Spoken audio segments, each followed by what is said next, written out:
Hi guys, hello everyone, कैसे हैं आप सभी। Welcome back to my channel vision of BTech. Video का टाइटल और थंबनेल देखकर तो आप समझ ही गए होंगे कि आज हम किस सब्जेक्ट पर बात करने वाले हैं। बीटेक सेकेंड ईयर के थर्ड सेमेस्टर में हम ये कंप्यूटर सिस्टम सिक्योरिटी नाम से एक सब्जेक्ट देखते हैं, which is very easy, but sometime होता है कि हमें थोड़ी सी कन्फ्यूज़न क्रिएट होती है। मैं इस वीडियो में कोशिश करूँगी आपके सारे डाउट्स को क्लियर कर पाऊँ। इस सब्जेक्ट में टोटल 5 यूनिट्स है, जिसमें ये यूनिट 1 का पार्ट 1 होने वाला है। साथ ही हम इस यूनिट को 3 से 4 पार्ट में कवर करेंगे और आगे भी हम यूनिट वाइज हर एक टॉपिक को कवर करेंगे ताकि एग्जाम पॉइंट ऑफ व्यू से हम अपने आप को प्रिपेयर कर सकें। Guys, welcome to the slide.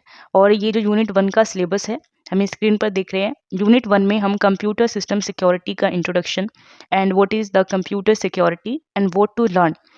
साथ में इसमें सैम्पल अटैक्स क्या होते हैं, the marketplace for vulnerabilities क्या होती हैं, error 404 hacking, digital India part 1 chase पर बात करेंगे।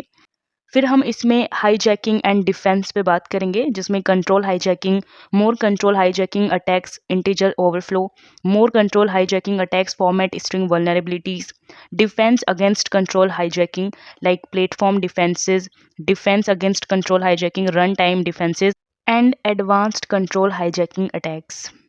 ये इस यूनिट का पार्ट 1 होने वाला है, जिसमें हम कंप्यूटर सिस्टम सिक्योरिटी के इंट्रोडक्शन के बारे में बात करेंगे and what is computer security and what to learn. साथ में goals of computer security, components of computer system and problems related with computer security पर बात करेंगे। Now come to the slide. And जैसे कंप्यूटर सिस्टम सिक्योरिटी के name से हम ये समझ रहे हैं कि यहाँ हम इस सब्जेक्ट में, इस यूनिट में हम कंप्यूटर सिस्टम की सिक्योरिटी से रिलेटेड चीज़ों को देखेंगे। बेसिकली CSS का मेन मकसद होता है कि हम कंप्यूटर में अपने प्रेजेंट इंफॉर्मेशन को, डेटा को हार्म होने से, थेफ्ट होने से और उसके अनऑथराइज्ड यूज से बचाएं। बेसिकली इसका जो मेन मोटो होता है कंप्यूटर सिक्योरिटी का, to prevent and detecting unauthorised use of your computer system. Okay. Sometimes लोग cyber security and information security में थोड़ा सा कन्फ्यूज़न क्रिएट कर लेते हैं। ये साइबर सिक्योरिटी और इंफॉर्मेशन सिक्योरिटी दोनों ही डिफरेंट टर्म्स होती है। Cyber security is defined as protecting computer system which communicate over the computer network. तो ये उस कंप्यूटर सिस्टम को प्रोटेक्ट करती है लाइक कंप्यूटर नेटवर्क्स के ऊपर। ठीक है, तो जो कंप्यूटर अपने कंप्यूटर नेटवर्क्स में कनेक्ट होते हैं, आपस में कम्युनिकेट करते हैं एक नेटवर्क के थ्रू। वहाँ की जो सिक्योरिटी डिफाइन करते हैं हम उसे साइबर सिक्योरिटी के नेम से जानते हैं। वहीं अगर इंफॉर्मेशन सिक्योरिटी के बारे में बात करें तो ये एक तरह की इंटरनल सिक्योरिटी होती है, जहाँ पर हम अपने पर्सनल कंप्यूटर में या फिर अपने लैपटॉप में प्रेजेंट डेटा को या उसे अनऑथराइज होने से बचाते हैं, उसके डिलीशन या फिर उसके मॉडिफिकेशन होने से बचाते हैं, उसे सिक्योर रखते हैं। This is defined as information security. अब हम आगे बात कर लेते हैं goals of CSS। Computer system security के मेन गोल क्या होते हैं, तो इसे हम CIA ट्रायड से समझ सकते हैं। जैसा कि आप इस पिक्चर में देख रहे हैं, यहाँ पर सिक्योरिटी गोल्स मेनली 3 है: कॉन्फिडेंशियलिटी, इंटीग्रिटी एंड अवेलेबिलिटी। तो ये तीनों टर्म्स क्या है वो हम अभी आगे स्लाइड में देखेंगे। Now let's move forward. First है कॉन्फिडेंशियलिटी। कॉन्फिडेंशियलिटी इंश्योर करती है कि यूज़र का जो डेटा है, ऑथराइज्ड यूज़र का डेटा केवल ऑथराइज्ड यूज़र ही एक्सेस कर पाए। Okay. And second is integrity. Integrity basically ये सिक्योर करती है कि आपका जो डेटा है, ऑथराइज यूजर का जो डेटा है, वो कोई अदर पर्सन मॉडिफाई ना कर सके। उस डेटा में चेंज करने का हक या फिर उस डेटा को मॉडिफाई सिर्फ वही ऑथराइज यूजर ही कर सकता है। And third and last is availability. Availability basically एक टर्म है, जब भी इंटेंडेड यूजर को उसके डेटा की नीड हो तो वो उसे कहीं भी अवेलेबल कराता है। बेसिकली अवेलेबिलिटी का मतलब होता है कि इंटेंडेड यूजर जहां भी चाहे अपने डेटा को ओपन कर सकता है, उसमें मॉडिफिकेशन कर सकता है। After all, confidentiality, integrity and availability, ये 3 एरियाज होते हैं जो मेन मोटो होते हैं कंप्यूटर सिस्टम सिक्योरिटी के। आगे हम देखते हैं कंपोनेंट्स ऑफ कंप्यूटर सिस्टम। ये बहुत ही बेसिक और बहुत इंपॉर्टेंट टर्म्स होती है। एग्जाम के पॉइंट ऑफ व्यू से ये पूछ लिए जाते हैं, 2 नंबर के क्वेश्चन में भी आ जाते हैं। Hardware, firmware and software, these are the component of computer system. Hardware basically आप जानते हैं फिजिकल पार्ट ऑफ कंप्यूटर होते हैं, like memory, disk drive. Second है फर्मवेयर। फर्मवेयर प्रोवाइड करता है low level control for a device. Okay. And it is code also embedded software. Basically firmware है क्या, ये एक प्रोग्राम होता है जो लिंक होता है पीस ऑफ हार्डवेयर डिवाइसेस से। And last one is software. Software is like a programming services. जो हम अपने कंप्यूटर सिस्टम में ऑपरेटिंग सिस्टम यूज़ करते हैं, वर्ड प्रोसेसर यूज़ करते हैं, इंटरनेट ब्राउज़र यूज़ करते हैं, तो these all are the software components. Okay, अब हम आगे बढ़ते हैं और बात करते हैं problems related with computer security. बात अगर कंप्यूटर सिक्योरिटी की हो रही है तो अब हम ये जान लेते हैं कि कौन कौन सी प्रॉब्लम्स कंप्यूटर सिक्योरिटी फेस करती हैं। So there are some kind of problems happen with the computer security. तो इसमें नंबर 1 पे है फिशिंग, एंड इस स्लाइड में आप fishing, second wishing and smishing, ये 3 मेन कंटेंट दिख रहे हैं। तो अब ये चीज़ है क्या, तो उसके लिए सबसे पहले हम समझते हैं फिशिंग क्या होती है। Phishing is an attempt to obtain user sensitive information, including credit card details and banking information.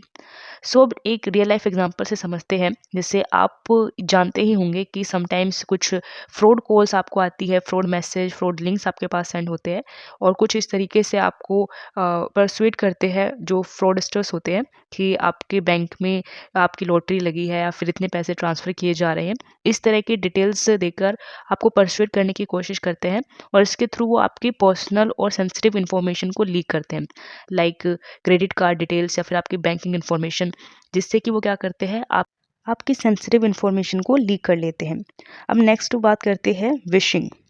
Wishing like a voice fishing. अब ये भी एक विशिंग का ही पार्ट है। तो इसमें क्या करता है कि फ्रॉडस्टर्स या जो अटैकर्स होते हैं वो आपको कॉल के थ्रू पर्सुएड करने की कोशिश करते हैं और इसमें वो आपको बिलीव कराते हैं कि वो एक ट्रस्ट वर्दी एंटिटी है जो कि ऑनलाइन कम्युनिकेशन के थ्रू आपसे कनेक्ट करना चाहती है। तो इस तरीके से वो आपको बिलीव दिलाती है, फिर वो क्या करता है, आपकी पर्सनल डिटेल को हैक कर लेता है। Third one is smishing like a SMS phishing. So इसमें ये भी फिशिंग अटैक का ही एक तरीका होता है, लेकिन इसमें जो अटैकर होता है वो क्या करता है, एसएमएस के थ्रू आपको लिंक सेंड करता है। ओके, और वो सस्पिशियस लिंक होते हैं, उसके थ्रू क्या होता है कि अगर आप उन लिंक पर क्लिक करते हैं तो मे बी हो सकता है कि उसमें कुछ वायरस इंक्लूड हो जो कि आपके सिस्टम में आ सकता है और आपके पूरे सिस्टम को मॉडिफाई कर सकता है, हैक कर सकता है। सो इस तरह की जो एसएमएस के थ्रू फिशिंग की जाती है, आपकी पर्सनल डिटेल को हैक किया जाता है, तो it will be included smishing attack. ये तीनों आज के टाइम में बहुत ही पॉपुलर है और ये बहुत ही कॉमन अटैक है। सो हमें इनसे बचना चाहिए। नेक्स्ट है फार्मिंग। फार्मिंग बेसिकली क्या है, in pharming no conscious user interaction is required. So इस अटैक में अक्सर होता क्या है कि यहाँ पर किसी भी कॉन्शियस यूजर इंटरेक्शन की रिक्वायरमेंट होती ही नहीं है। एग्जांपल से समझते हैं कि समटाइम होता है हम अमेज़ोन पे या मिंत्रा जैसे लिंक पर अपने लिए कुछ सर्च कर रहे होते हैं या फिर हम स्क्रॉल कर रहे होते हैं, तो रैंडमली हमारे पास कोई एक लिंक शेयर होती है या फिर एक लिंक आती है जो कुछ मिलती जुलती लिंक्स होती है, लाइक ये जो फ्रॉड लिंक होती है वो रियल लिंक से मिलती जुलती होती है। सो किसी भी फ्रॉड लिंक को एक्सेस करते हुए सबसे पहले हमें उस लिंक को 2 से 3 बार चेक कर लेना चाहिए। इन लिंक्स में क्या होता है कि जब आप इन लिंक को ओपन करते हैं तो ये कुछ पर्सनल इन्फॉर्मेशन आपसे मांगते हैं, जैसे कि आपका नाम, आपका फ़ोन नंबर, साथ में आपका ईमेल एड्रेस, तो ऐसी कुछ पर्सनल इन्फॉर्मेशन को ये मांगता है। अगर आप ये फिल कर देते हैं तो उसके बाद एक चीज़ आती है कि उसमें आप जो पासवर्ड डालते हैं तो वो पूछता है उसमें कि आप ये पासवर्ड सेव करना चाहते हैं या फिर नेवर।